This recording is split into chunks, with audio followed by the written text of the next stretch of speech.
პირველი ტრავმა ზუსტად რაც თქვი ეს არის უარყოფის ტრავმა, ანუ მეორენაირად ეძახიან, აი შიზოიდური ტრავმა. ეხლა რას ნიშნავს შიზოიდური ტრავმა?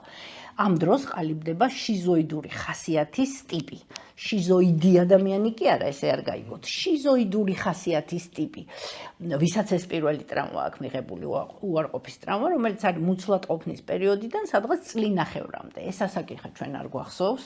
ну იშვიათია რომ აი 1-2 ადამიანს ვთქვამ შემთთვის რომ რაღაც კადრი მახსოვს როცა აი წლინახევრის ვიყავი და რაღაცა ხელში ვეჭირე ვიღაცას ну აი კადრი მაგრამ ну ეს ასაკი რა თქმა უნდა არ გვახსოვს მაგრამ ამ ასაკში ეს უარყოფის ტრავმა ყალიბდება და როგორია ეს შიზოიდური ხასიათის ტიპი უფრო ჩაკეტილი უფრო აი მოჩვენებასავით არის არ გახსოვს იყო თუ არა გუშინ კლასში ყოველთვის ყველა კლასში არის ეგეთი ვალოდია ჯიშა ხო რაღაცა ისეთი და აი ძალიან კარგად არის მე მოცემული, აი ესე იგი პირდაპირ არის როლები, სცენარული როლი ქვია მაგას. ოღონდ ეს როლები არის არაჯანსაღი სცენარული როლები, რასაც იწვევს თითოეული ტრავმა იწვევს აი ამ სქემის მიხედვით 5 არაჯანსაღ სცენარულ როლს, სულ 25 როლია და ამ 25-ს ჩვენ ახლა გავივლით. რახან 5 ტრავმა, თითოეულს 5 აქვს, სულ არის 25 და აი ამ იმის გამომდინარე იქიდან რომელი ტრავმა აქვს მიღებული იმ როლში ადამიანი გაჭედილი. ეხლა ეს 25 როლი შეიძლება ცხოვრებაში 25-ვე დაგჭირდეს, გააჩნია რა სიტუაციაში მოვხვდებით, ხო? იქ დედის როლი თუ იცი გადამრჩენელის თუ რაღაცა ეხლა თუ ვიღაცა თუ იხჩობა, უნდა შეხვიდე გადამრჩენელის როლში და გადაარჩინო. ეს ხო არის, ხო? რაღაც სიტუაციაში შეიძლება ჩვენ ეს 25-ვე როლი დაგჭირდეს. ოღონდ მაშინ ხარ შენ ადეკვატური. მაგრამ თუ ადამიანი ბავშვობაში ამ რომელიმე 2 როლში ან 3 როლში ან 5 როლში გაიჭედა, ის ადეკვატური კი აღარ არის. აი თუ დედის როლშია, ყველას დედაა, მარტო თავის შვილის კი არა. მთელი ნათესაობის, მთელი სამსახურში ყველა თანამშრომლის იმას მოაქვს წამალი, ის უდუღებს ყავას, ყველას, იმიტომ რომ ყველას დედა, იმიტომ რომ გაიჭედა ამ როლში, ხო? ანუ აღარ არის ადეკვატური. ჩვენთან საქართველოში აი ამ როლში ვინც არის გაჭედილი დედის როლში ეძახიან ეს რა ყველას მამიდა. ხო გაგიგიათ ეგ გამოდათქვა. ხოდა ერთხელ მახსენდება ძალიან სასაცილო იყო. ერთი ბიჭი იყო მოსული და ესენი რომ გავიარეთ, მითხრა რომ ქალბატონო ნინო რა არის ვიცითო თეიდა ჩემი ყველას მამიდა. და ესეთი სასაცილო გამოდათქვა მიყო რომ კარგახან ვიცინეთ რომ თეიდა ჩემი ყველას მამიდა. ხოდა არის ხო ესეთი რომ აი იჭედები რაღაც როლში და აი ამაზეა საუბარი, როცა უკვე აცნობიერებ, მუშავდება ის ტრავმა და ამ როლიდან გამოდიხარ, უკვე ადეკვატური ხარ, უკვე ის დედა ხარ, სადაც საჭიროა. თქვა ჩვენ შვილთან, ან თქვათ როცა ქმარი ავად არის, კი გჭირდება ის დედის როლი რომ მოუარო და ასე შემდეგ, ადეკვატური როცაა, ხო? მაგრამ შენ თუ გაჭედე ამ როლში და გაჭედე მაშინ როცა არ არის ეს ტრავმა დამუშავებული და გაცნობიერებული და იმ როლიდან ვერ გამოდიხარ და ის გათამაშებს ასე ვთქვათ რა და აი ამაზე გვექნება ეხა საუბარი და ეს უარყოფის ტრავმა როგორც ვთქვით, მუცლად ყოფნის პერიოდიდან არის სადღაც წლინახევრამდე და აი რა მაგალითიც მოიყვანეთ, რომ არ არის სასურველი ბავშვი, ან თქვა დაფეხმძიმდა ქალი და ფიქრობს, რომ გააჩინოს თუ არ გააჩინოს, როგორ არის ეს ყველაფერი, ხო, აი იქნება ეხა შესაბამისი პირობები, რომ გააჩინოს თუ არ არის ეხა ამ ბავშვის დრო, ან ნათესავი, ან ქმარი ეუბნება, რომ მოიშორე რაღაცა და ბავშვი უკვე 2-3 თვის არის, იქ ემოციურად უკვე ყველაფერი ესმის, რასაც განიცდის დედა და გარედან რა ემოცია მოდის მის მიმართ. ყველაფერი ესმის აბსოლუტურად. და ეს ყველაფერი უკვე მუცელშივე ბავშვმა მიიღო ეს უარყოფის ტრავმა და მუცელშივე უკვე პატარა ადგილს იკავებს რაღაცნაირად უკვე შეიკუმშა, იმიტომ რომ ის უარყვეს. მან იცის რომ ის ის იბადება უკვე რომ ის უარყვეს ამით.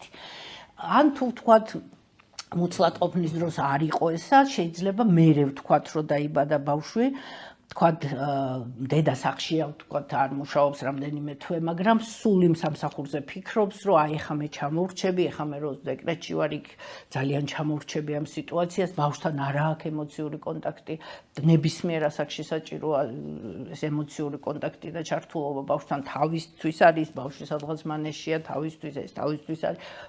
იქაც ბავშვი გზნობს, რომ ის უარყვეს. ამ თქვა თვეების არის ბავშვი და გავიდა როგორც წესი, ახლა გადიან 6 თვის ბავშვს ტოვებენ და ვერ ცვლის დედას, ვერც ძიძა და ვერც ბებია და ვერაფერი ვერ ცვლის, ხო? ეს ვიცით, ერთი სისტემაა დედა და შვილი და გავიდა სამსახურში და ეხა ბავშვს 5 თვის და 6 თვისაც როგორ აუხსნი რომ იქ დეკრეტი დაუმთავრდა დედას ის უარყვეს იმან იგრძნო რომ უარყვეს მანამდე რომ მთელი დღე დედასთან იყო და ერთის ის იყო სისტემა ეხა უცებ ძიძა შემოვიდა ვიღაც უცხო ხო არ ვიცი ვიღაც ბებია ხო არა აქვს მნიშვნელობა ვერ აუხსნი ბავშვს ხო და ასე შემდეგ ხვდებით დაახლოებით რა შეიძლება მოხდეს ხო და აი ეხა ვნახოთ აბა ეს პირველი ყველაზე ადრეული უარყოფის ტრავმა რა სცენარულ არაჯანსაღ როლებს იწვევს ჩვენ მეორენაირად ამას ნიღაბსაც ვეძახდით სცენარული როლი ან სცენარული ნიღაბი რატო ნიღაბი თითქოსო ეს ნიღაბიო გაიკეთეო და ისე შეგეზარდა სახეზეო რომ ვეღარ იხსნი ამ ნიღაბსო რომ იზრდებიო და გაქვს შეწებებული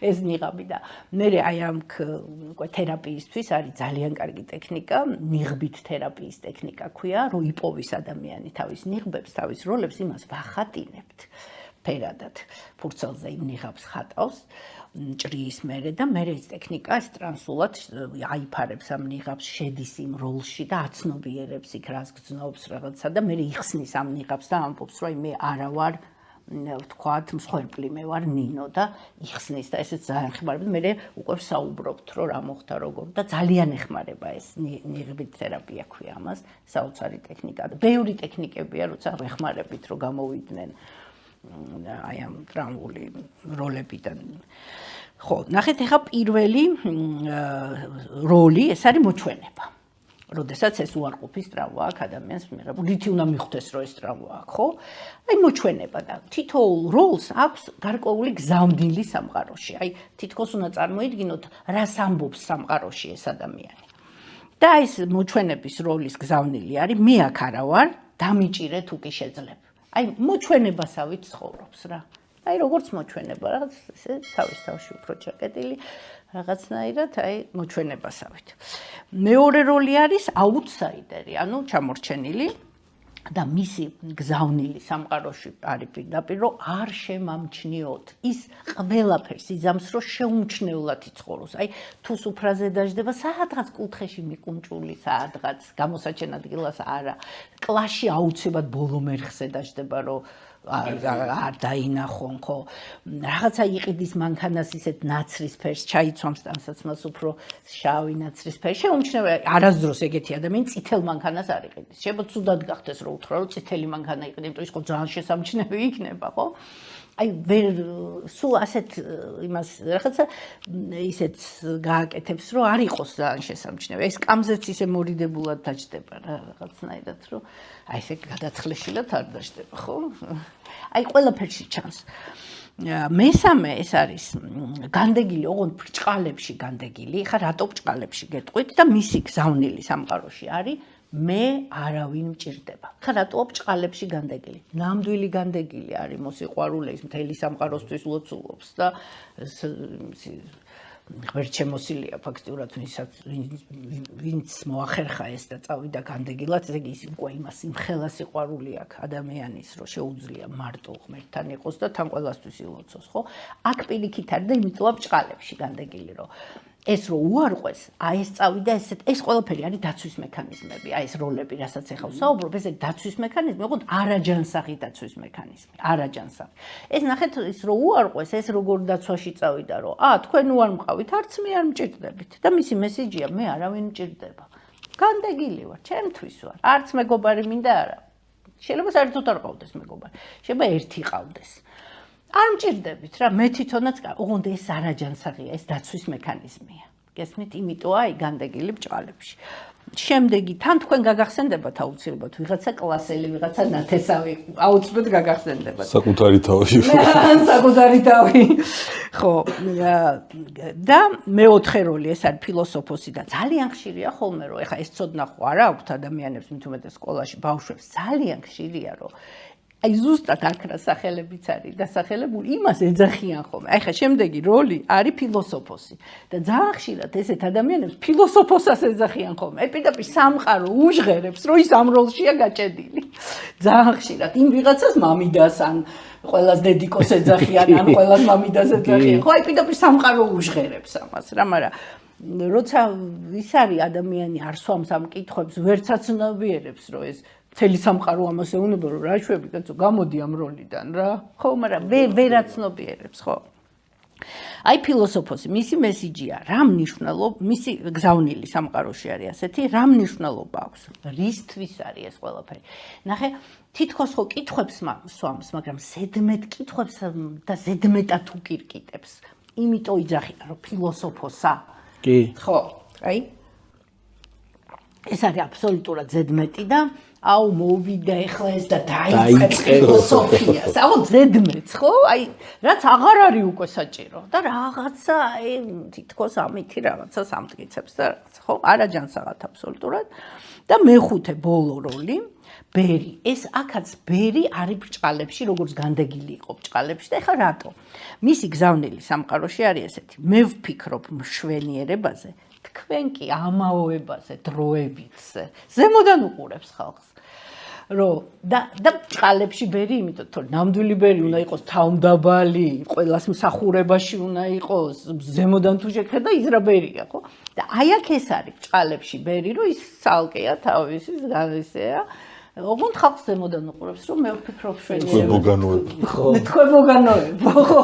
ისა ქალბატონ რამდენად შესაძლებელია რომ ეს უარყოფითის ტრამა, აი ამ უარყოფის ტრამაში ეს 5 როლიდან 4-5-ვე კონდეს, 2 კონდეს. უთქვამთ შენთვის რომ აი 2 მაქვს. ანუ შესაძლებელი. როგორ არა, რა თქმა უნდა. შეიძლება 3-ც, კი ბატონო. იმიტომ ეს ერთი ის არის, ერთი ხასიათის. აი ეს 5 ახლა აი ამ პირველი ტრამვის უკვე ვთქვით, აქედან თქვენ რომელიმე ხო არ გეცნოთ მოჩვენება, აუთსაიდერი, განდეგილი, ფილოსოფოსი და ბერი. 5-ვე მეცნო. გეცნო საკუთარ თავზე. საკუთარ არა, მე საკუთარ თავზე გეკითხებ. შეიძლება ეს ტრავმა თქვენ არა გაქვს და აქედან არც ერთი არ გეცნოთ. და სხვა ტრავმებიდან დამერწმუნეთ რომ გეცნოთ. აქედან ეს რომელიც ესე მოუყვები უცებ. ჟურნალისტიკის ფაკულტეტი დავამთავრე, ბიშოვის სამსახური და გამიშვეს პირველივე პრესკონფერენციაზე დავისწარი შალვა ნათლაშვილის პრესკონფერენციას პლეხანოვზე. დიდი დარბაზი ქონდა და შევედი უამრავი ჟურნალისტი, მაშინ ბევრი ჟურნალისტი ესწრებოდა იმის პრესკონფერენციებს, ვინმე რო არ შემამჩნიოს ამ უზარმაზარი დარბაზის სულ ბოლოში დავდიოდი. ხო და შემოვიდა შალვა ნათლაშვილი და უცებ ჩაქრა შუქი. თურმე ჩამრთველი სადაც იყო, იმას მივეყუდე და ხო არ მინდოდა რომ ვინმე შემემხედა. და ყველამ შეგამჩნია. ყველამ მე შემომხედა და მეთქი გასკდეს ეხლა და როგორც წესი ეგრე ხდება ხოლმე, რო არ უნდა თრში მე ყველა ამჩნევს და. მე შარომ რაღაცა იქ იხუმრა, ოპერატორებმა გამაძღეს, იმიტომ რომ ბალანსი აერია და საშინელება იყო. აი ეგ ტრავმაა ჩემ ცხოვრებაში. ხო, შესაძლოა არის შენთან რაღაცა ეს აუთსაიდერის, რომ არ შემამჩნიოთ, აი აუთსაიდერის როლი და მე ამ ეს ტრავმა რო აქ ადამიანს გაუცნობიერებლად ქმნის ისეთ სიტუაციებს, სადაც მას უარყოფენ. გაუცნობიერებლად. გესმის, აი შენ ახლა ეგ სიტუაცია შექმენი. რომ საყვედური გითხრეს ეს რა ქენი აგვირიე, ის რო ჩააქრე ხო რაღაცა. ოღონდ ამას გაუცნობიერებლად აკეთებს. აი უარყოფის ტრავმა რო აქვს, ზუსტად ქმნის იმ სიტუაციებს, რომ უარყონ. ეს ტრავმა აზიანებს, აი პირდაპირ არყევს ჩვენ საბაზისო უფლებას სიცოცხლეზე. ესენი ისე ცხოვრობენ, თითქოს არ აქვთ სიცოცხლის უფლება. აი ეს არის ყველაზე ცუდი, რასაც ეს ტრავმა აკეთებს. აი საბაზისო უფლებაა ეს ჩვენი სიცოცხლეზე. ამათ ეს შერყეული აქვთ. უფლება სიცოცხლეზე და ისე ცხოვრობენ, თითქოს ამის უფლება არ აქვთ რა. აი ვერ იმეტებენ თავისთვის რაღაცას. შეუმჩნევლად რაღაცა, ვერ შეირგებენ, ვერ დატკბებიან ამ ცხოვრებას. არა აქვთ სიცოცხლის უფლება. აი ეს არის ქვეცნობიერში. აი ეს არის შერყეული.